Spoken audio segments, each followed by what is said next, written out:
Keep Right with Ralph K. Ginorio. On war. Recently, Secretary of War Pete Hegseth made it clear that our military was reorienting to deter, fight, and win wars. I only hope that he and President Trump are successful at this task in time to make a difference. The distraction from a war orientation took several presidential administrations to creep in. I suspect that the woke rot and peacetime complacency will take time to truly root out. Hegseth declared that our military will be unshackled from the politicized rules of engagement that we've been subject to for a very long time. A more free set of rules of engagement will improve the U.S. military's performance in battle. The Cold War era principle of limited war and of proportional response may have made sense in the light of the USSR's nuclear deterrent. However, these notions cost in excess of 100,000 American dead to achieve a tie in Korea and a loss in Vietnam. We are not the British Empire. Our society is not geared to garrisoning and guarding a vast world empire of allies and colonies. Because of the nature of our liberty-oriented society, we are a distracted hegemon, an imperfect global policeman. Instead of this Department of Defense model, the American approach to war should be to fight it rarely but with an unfettered intensity. We should abandon any treaty governing some abstract internationalist standard of the rules of war. War cannot be made humane. The U.S. should always employ 1945-era rules of engagement, the rules that gave us victory in World War II. No one should ever wish to experience battle with an unleashed American military. Under these World War II rules of engagement, we did not restrain our fighting forces from doing whatever was necessary to achieve victory. In the first Gulf War in 1991, we fought without undue restraint. In both world wars, we did the same. Consequently, among other things, in 1945, we waged unrestricted submarine warfare to starve Japan's home islands. We flattened neighborhoods with tanks and artillery to soften up enemy defenses before advancing our troops into them. We firebombed cities like Dresden and Tokyo. We employed atomic bombs on Hiroshima and Nagasaki. And by being effectively brutal along with the British Empire and the Soviet Union, we earned ultimate victory. Because of Cold War fears of a Soviet nuclear response, we restrained our forces while fighting in Korea, Vietnam, and I hate to recognize this truth, the global war on terror in both Iraq and Afghanistan.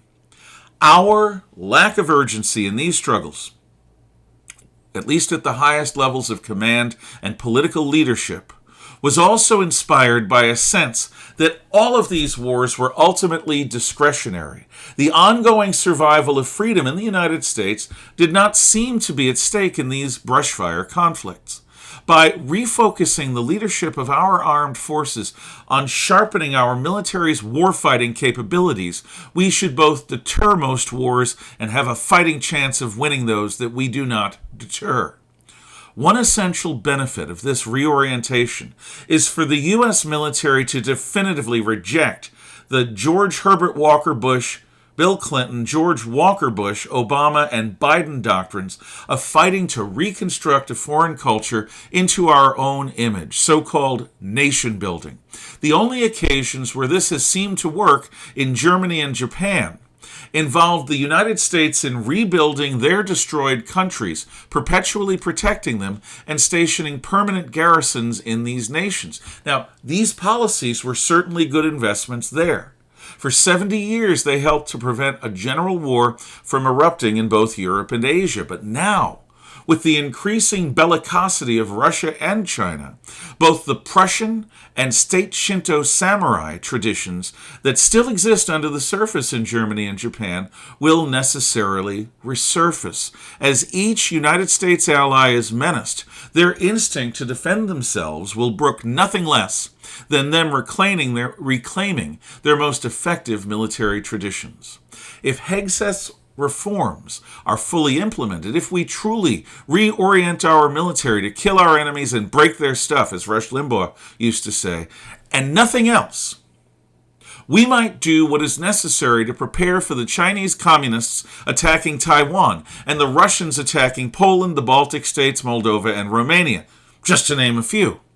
Our forces might meet these existential challenges with a competence that is essential for our and our allies' ongoing liberty and survival. One small example of Hegseth's prioritizing battlefield effectiveness over any other consideration involves restoring the best male physical standards as a requirement to serve in ground combat roles. Effectiveness in personal combat requires one singular standard for specialization, one that is not likely to include many females. This is one part of military service. There are many roles for good women in them in the services beyond that of being part of the infantry, the Marines, or the special forces. Combat effectiveness, and not social engineering, needs to be our new watchword. This is because the world is closer to a general war erupting in both Europe and Asia than at any time since the late 1930s. Communist China has been assiduously preparing itself to avenge its so-called century of shame from the 1842 Anglo-Chinese opium struggle through the Red Takeover in 1949. They are eager for a contest that will eclipse the West and restore China to the role of humanity's Zhongguo central society around which all others must orbit. Everything that the Islamist terrorists, Iranians, Pakistanis, Taliban, Venezuelans, Cubans, North Koreans, and Russians to disrupt world peace is done with China's active support. They are planning not only to start a new global conflict, but to decisively win it.